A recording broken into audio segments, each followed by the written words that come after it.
Guys, let's give Lydia some fire in our box if you see and hear her. That's the best way to check the connection. I mean, if you can ask people to write a plus into the chat, doesn't Yeah, feel as good as the fires, right? yeah, totally. Yeah. Okay. Oh, there are hugs. I love Yes. that. Yes. Thank you so much. Thanks a All right. lot. So, let me know if you need the slides right away, and I'm going to be off the air. I'm here just in case. So, have a great time. Thank you for being Yeah. here. Thank you. Thank you for inviting. Yeah, I think that I can open the slides. Um, could you please? Yeah, great.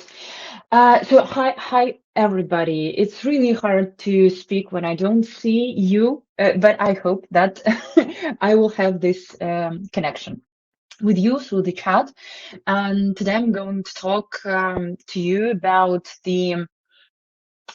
actually the thing that, as it's written on the slide, there are more our people than we think, and I'm going to show you kind of my way of living and my way of ruling people, projects, and so on and so forth. So I hope that you will have a lot of questions because I love answering questions. I'm a little bit nervous because it's a really great pleasure for me to talk today about my project and my experience. I hope it will be very helpful. So let's start. Yeah, that's rules. My name is Lydia or Lily or whatever, and I'm a coach, facilitator, entrepreneur, interviewer, dancer, hiker, life lover, cat lover, and story listener, of course. And there are a lot of adjectives that I can add here for myself. But the thing is that for a great amount of time, I felt myself like this guy. I hope for Russians is a well-known guy, Cheburashka. And why why I felt myself like this? Because I was kind of person who never suited in one box. It was hard for me to say that I'm that person or this person, and it all started from school. So I would like to put you a little bit in my story of better understanding why I'm talking about this theme. So I know this feeling being with people, but not totally connected with them. And as I said, it started from my high school when I had a lot of friends from different school classes, even from like those appropriate and unpopular ones. Um, in Russia, we have this A, B, C, D, E, and other system of school. I was at the A class, and I've got a lot of friends from others. And I was a person who really gets friends easily, so I had a lot of them. Mm, the second thing is that I wasn't very popular with boys. They always said that they respect me too much to dally with me. But when you're 15, you don't think about being respected with boys, you know? You usually want to be liked by boys or whatsoever. And I was a girl who lived in, and this imaginary pinkish world where all people are gentlemen and ladies, and all my classmates said that you're kind of crazy. You live in your fairy tale. Just look around. You are living in the real world and whatsoever. I went to a psychological study club since I was at seventh grade, though it was made for 10th and 11th grade. And so I think that like 90 percentage of my girl classmates hated me because they thought that I have an easy access to the elder boys, and so I wasn't very popular with them too. But for me, it was just like a psychological study club, which was very interesting for me. I had really great mark effortlessly, and I loved school. I adored school. I loved being there. And of course, I wasn't understood by most of my classmates who said, "What, school? You're crazy. People don't like school," but I loved it really. And furthermore, I lived in outskirts of small towns, like somewhere in the middle of Russia. And one of my best companies were really tough cookies, whose future wasn't that pretty as it could be. So gathering all this amount of facts, I was always with people, but kind of feeling lonely. Not this loneliness when you cry in your bed and feeling, oh my God, my life is miserable. No, my life wasn't miserable, but I kind of felt myself like, somehow I don't fit here. I didn't know why, but somehow I didn't. So if you had when you were a teenager, or maybe now, such feelings, just text me and I will understand that I'm not alone. And my only thought there, my only desire there was to understand that there are more people like me who also love school, who also like psychology, or for whom it doesn't matter in which class you study if you are a good person. And once, when I was at seventh or eighth grade, I don't remember exactly, I met. So yeah, I was somewhere in between naughty girl and an eighth grade pupil, and as I said, it was really hard because when I was thinking about, I would like to have those people who around me, children, kept asking me, "Who would you be? You should decide." Whether you're with us or you are with them, whether you're a good A pupil study or a girl, or you're a naughty one, you have to decide. It's really hard to decide. I didn't know what to say because I didn't want to choose. And I really didn't understand why I can't be friends with these girls who are from the not unpopular class, because, oh, they're great. But my A students class said that no, you can't be friends with them because they're not in A class. And that was really strange for me. And as I said, in the seventh grade, I met Ilya during this noon recess. We all had this 20 minutes recess in school when you have a lot of time between your studies. And that was a really interesting story. I met him once. Just saw him sitting near the window at the noon recess and eating alone. And for me, it was really strange because he was an elder student. He was a 10th or I guess or 11th grade. He was gorgeous, really. He was very beautiful, very interesting, and he was sitting alone. And I remember like watching at him for, I don't know, 2 weeks, and understanding that every noon recess, every 20-minute recess, he sits there alone. And that really felt strange for me because why? Why? Guys usually don't sit alone. I don't know, they run or they talk or whatever. So once I came to him and asked him, "Hi, why are you sitting here alone?" He just mumbled something, I even don't remember what, and I asked him whether can I sit with you and just we can chat. Uh, as you can see, in the seventh grade, I was fearless girl, and we talked, and we've had really great conversation. And for the next 2 or 3 weeks, we decided that we will sit at this noon recess all together and eat, chat, and so it was like our 20 minutes of freedom when we chatted really about the psychology or the theater or whatsoever. So he was really great. And one day we were just discussing something. I don't remember exactly what. I was like emotionally explaining him something. And then he looked straight at me and said, like somewhere in the middle of my words, he said, I have the hepatitis B. That's why I always eat alone. Um, It was kind of shock for me because, well, first of all, I didn't know anything about the hepatitis. I just know that there is a hepatitis, and that's all. Um, and I stopped for a second because I didn't know what to say to him. And I understand that there were like the flood of thoughts which were coming in my head. First one was, it's not fair. Why? Why this happened to you, to a young, smart, and really great guy? Why do you have this illness? It's not fair. I really felt so much anger, like for the whole universe. The second thought was that why you put yourself in a cage? Because for me, it was his decision to put himself in this cage of illness and not to communicate with other people.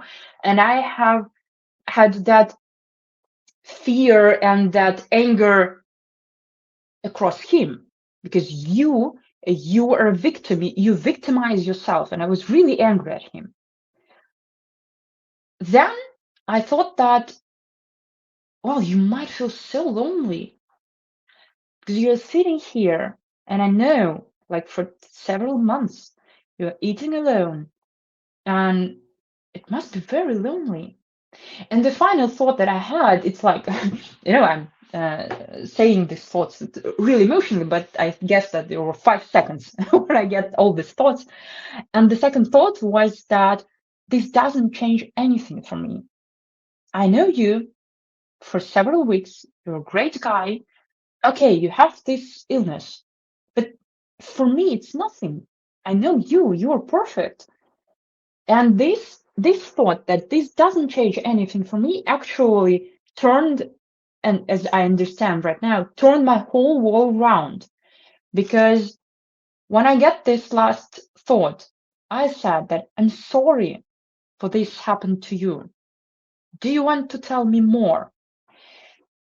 And after that question, he was flooded with words. They were just pumping out of him, and he tried to explain me what is this, why it is very serious illness, what he does for his recovery, how it can be transported to other people, and so on and so forth. And really, he just was flooding with words, and I didn't know what to say. I was just listening. And when he finished, it felt like he was totally without any emotions. He looked at me again, and I said again, I'm sorry that this happened to you. Do you want my pizza? He hugged me, and we were friends till he left the school, like for 2 or 3 years. And we were friends for like several years again. Then now I know that he lives in Moscow. He has a family, a beautiful daughter. But this situation showed me, first of all, for myself, what is the actual desire of people? What do we really want? And we want to be seen by others. That's how we understand that we exist, that we are not alone, that people think that everything is okay with us and they accept us. And what I'm going to tell you about is not only about stories from my life, but when I started my project, it's a non-commercial project, No More Shadows, when we're looking to the stories of people with different illnesses, the physical and mental ones. We had 3 seasons. We discovered HIV, depression, and now we're discovering eating disorder. And we ask people to tell their stories, to show our listeners and our subscribers what is the other world, how people seen there and what they really think. And what I found is that when we are as people, we are listening to stories to others, that actually is the easiest way to say, I see you, you exist, I feel you, and I know that everything is okay with you, I accept you. What are the 3 outcomes that we understand during the first year of our project? That listeners began truly understand a storyteller through their depths, through their inner world. It's really hard to say that you are wrong and create a conflict or attack when you hear a story, when you hear how the person lived, why he makes his choices, why he thinks that way. So it's a kind of like a door to the world of the other person. And it's easier to feel yourself in a community, united with other people, even if you don't know them. You just hear their stories, you understand that, oh my God, they feel the same I felt, or the same I'm feeling right now. And that was really like an opening for me, because it's such an easy way to show people the other world and to decrease conflicts. And what I would like to show you is, I think that you can just read quickly and then read it in the PDF. And what our subscribers of our non-commercial project say when we ask them, what do you think about our guests after you listen to their stories? And there are just three sentences. Well, this girl said that usually I feel sympathy and respect to their firmness and admire how strong they are to share such close information, to be so vulnerable. And this girl, she doesn't have any disease, and she's not connected with any of us, but she really feels this admiration. And actually, the funniest thing that when we feel admiration to other people, we usually feel it to ourselves too. So it's a very interesting thing.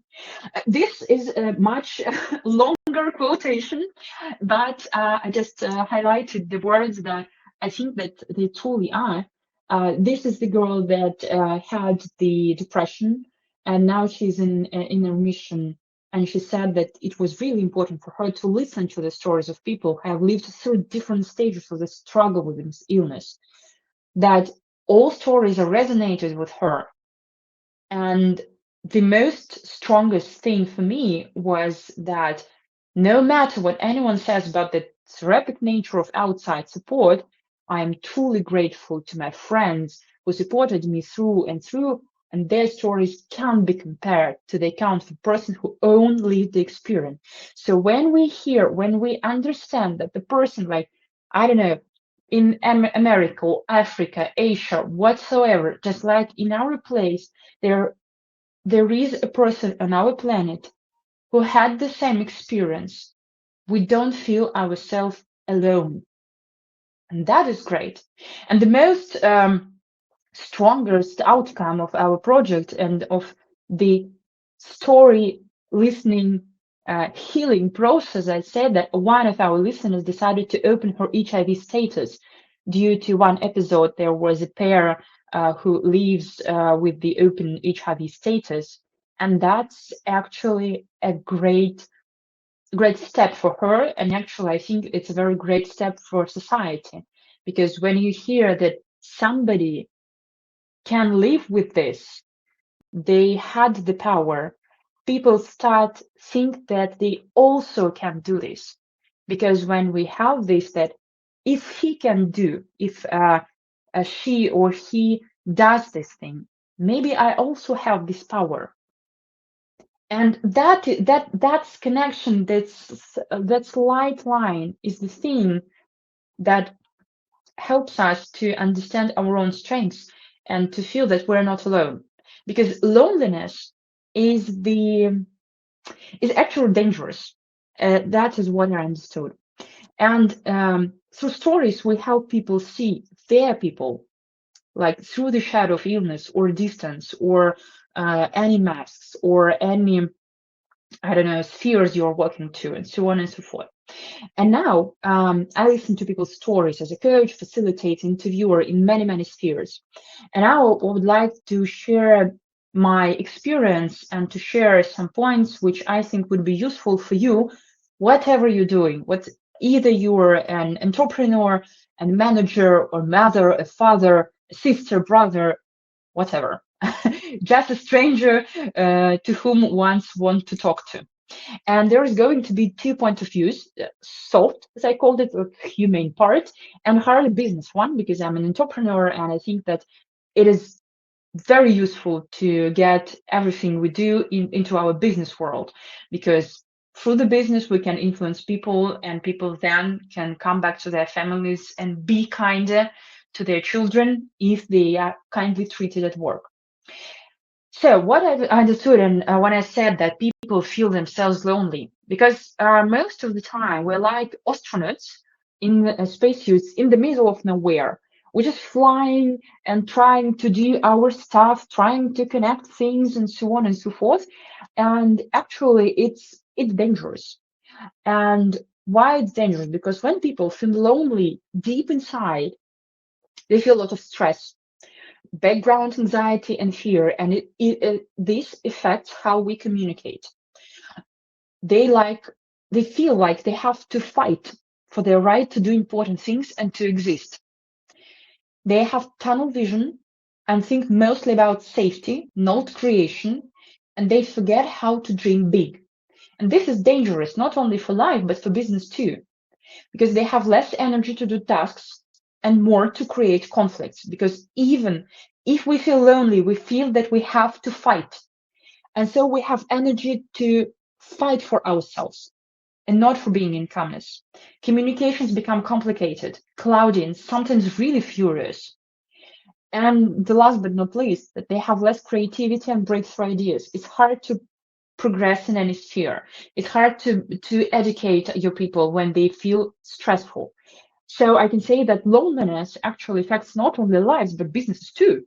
So let's do something with this loneliness. Let's help people feel and really understand that they're not alone. There are several principles I use to make myself a woman, a great listener, because I do believe when we ourselves become listeners, we help other people create their stories, their strong stories, their stories of courage.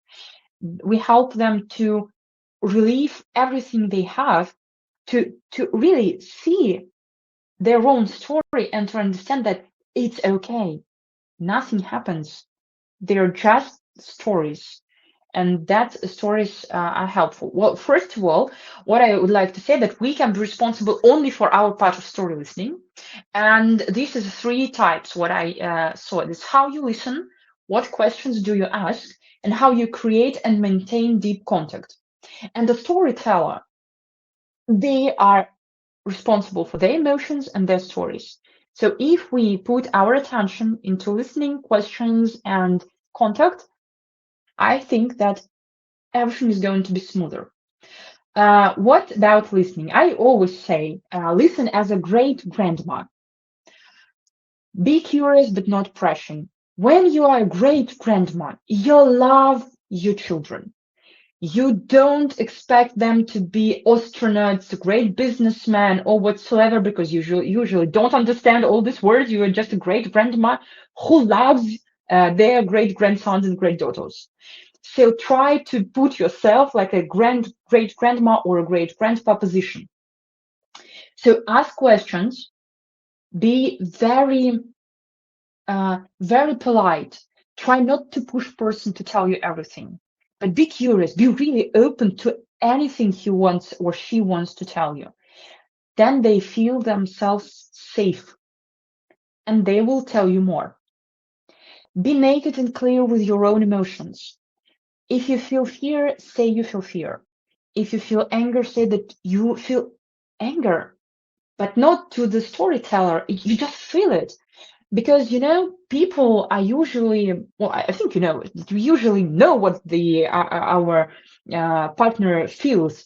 But when he or she doesn't say that, like with words, we feel somewhere in between. We feel maybe I don't understand him correctly, or maybe it's not right. So be naked and clear with your emotion. That really helps storyteller to tell more and to go deeper.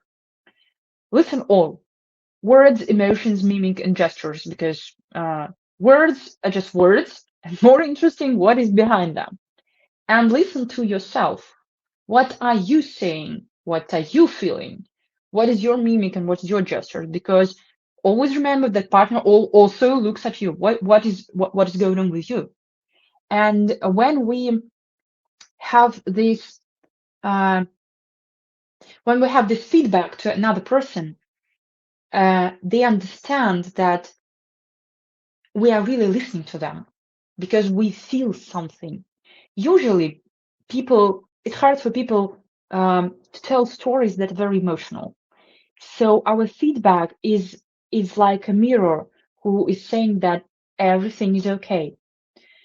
Then listen to the atmosphere. I won't stop here for a lot of time. There is not a Sharma who created the generative listening. Just please go and find what he says. There are 4 stages of listening, and generative listening is really like magic. It works like magic. So please look for him, or I will just talk here for 30 minutes more.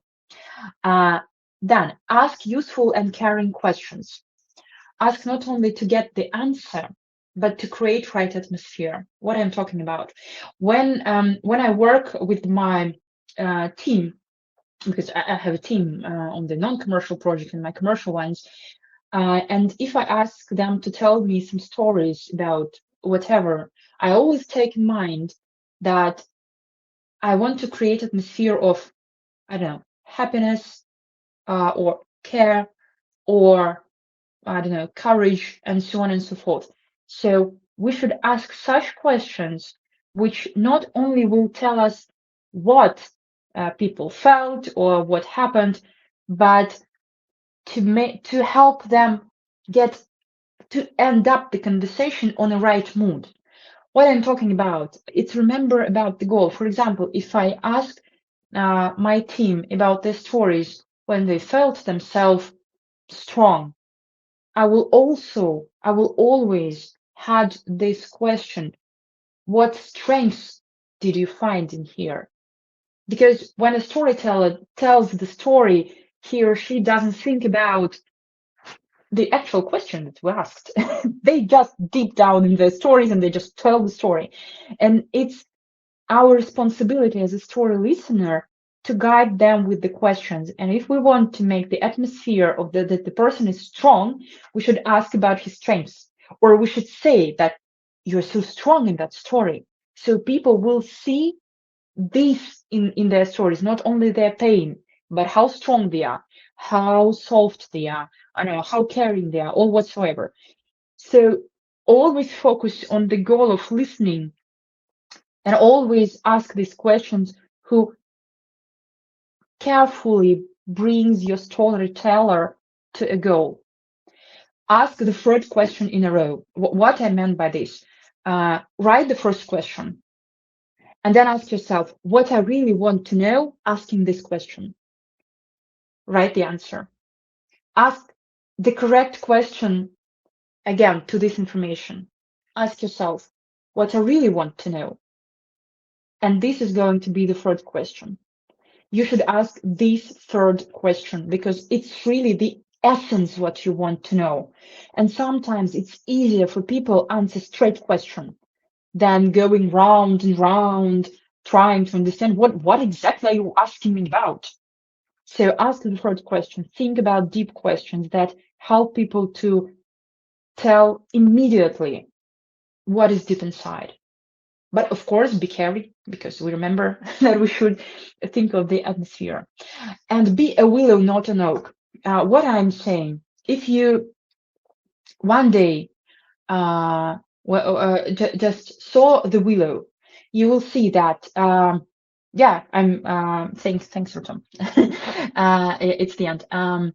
That when we see a willow, we understand that when the wind blows, it turns down, but then he stands up. So you should be a willow. So wherever the storyteller's answer is guiding you, remember about your goal and go back. And create deep and maintain deep contact. So be open and clear with your words, emotions, and intentions. I told this before. Look and really see the person you are listening to. Try not to think about whatsoever in your mind. Reflect context, emotions, and tone of voice. You should always think about and try to make it clear why you're talking like this, and feel your body. Our body always saying whatever we want to know. Listen to changes in speech. That is very useful, especially in teamwork, because we should listen to swearing or official language. So listen to changes. When the changes is gone, it means that the contact is rather going deeper, or you lost the contact. Ask about their condition. Sometimes the question, how are you? It's very helpful. And try to hold your tongue and thoughts. Try not to think about anything else but the person you are talking to. That's how to create and maintain deep contact. And so what will you get listening to people's stories? As I said, I'm a very talkative person, so I will speed up. From humane perspective, you will help people feel themselves not lonely and more brave. You will help people to create new stories of courage, power, and will. Build up strong connections between people all over the world, and create good that creates good. Create warmth that creates warmth. And from business part, you will understand that what motivates your employees deep inside, so you can create the atmosphere of great growth. You will bring quality to people's behaviors and create a stable team or a company culture. Identify what connects you inside your team and decrease conflicts. Easier find people for your team just through their stories, because that's the depth. That's actually what rules them. And keep deep and strong connections between you and your employees. So story listening, not telling, but listening is very important, and from humane and from business perspective. Oh my gosh. And you also will feel yourself connected to others. I forgot how many slides I've made. Okay, that's the last part. So story listening is not easy or fast way to create strong connections. It's really so. It's a hard way. But in long run, it's an authentic way how to build an efficient team and make people feel seen. And people ask me, well, they actually don't, but I would love that they will ask me how to keep up a story listening attitude and not to forget about what you're talking. And I remember Beyonce and her song. And these are the words of her song. I was here. And the main part for me is that the hearts I have touched will be the proof that I live, that I made a difference. And this world will see I was here. So I'm there to you to listen to your people and try to create really strong atmosphere through listening, not for talking, but very talkative ones, as I am, but we should be listeners. That's the main part to build strong connections. So come and listen to our hero stories. They will be, we'll be very grateful. Sorry, it's only in Russian right now, but that will be really great. And now I think that I have like 8 minutes left in my watch, and I will be very glad to answer questions if you have. And I hope that you have. Hope that this was really helpful. So I think that I'm done with my slides. Thank you that you're not done with your project. That was lovely, Lira. Oh, Thank never. you so much. Thank you. Oh, yes. Lira is writing that your presentation was indeed marvelous and a very important topic. What I want to Thank ask you. is, well, since I have a business background just like yourself, here's a question that was running through my mind while I was listening. There is a narrative that a leader in an organization is mostly a teller than a listener. What advice would you give from your perspective to invite those people to a thought that listening is also a form of leadership, not also a primary form, I would say? I would say that being a storyteller, it's a very pleasant position because everybody listens to you. Really. Yeah, that's true. But the thing that I would like to mention, that people really think that you are an important person when you help them to understand that they are important. Mm. So through listening, you can show the person that he or she is important. And that's what makes a leader. Leader makes great teams and not great speeches. I think that this is the essence. Awesome. Based on what Soundberry was sharing earlier, I would say sharing stories of leaders who made listening a habit, and at the same time sharing stories of people who eliciting from these people stories when they were listened to, and that raised the authority of the one listening.